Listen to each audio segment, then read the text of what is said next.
যে ইযা সাআলতা ফাসআলিল্লাহ, যখন তোমার চাওয়ার প্রয়োজন, তুমি কোন পাপী আমার দেখার প্রয়োজন নাই, তুমি যখন তোমার কিছু চাওয়ার প্রয়োজন তখন কার কাছে চাইবে? ফাসআলিল্লাহ, হে আমার বান্দা তুমি আল্লাহর কাছে চাও।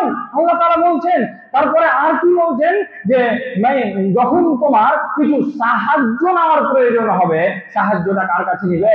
আল্লাহ রাব্বুল আলামিনের কাছে নিবে। আমরা যদি হাদিস আরো দেখি যে সাহায্য বলতে গিয়ে রাসূল সাল্লাল্লাহু আলাইহি ওয়াসাল্লাম বলেছেন যে এত দূর আল্লাহর কাছে চাওয়া লাগবে, যদি জুতার ফিতাটা ছিঁড়ে যায় তাও আল্লাহকে বলতে হবে আল্লাহ তুমি ব্যবস্থা করে দাও।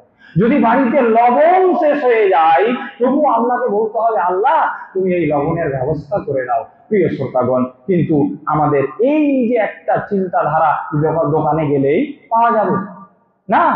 আপনাকে সর্বপ্রথম যার কাছে চাইতে হবে সে কে?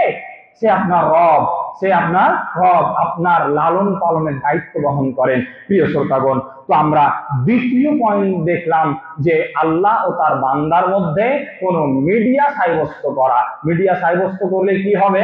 ঈমান ধ্বংস হয়ে যাবে, ঈমান নষ্ট হয়ে যাবে।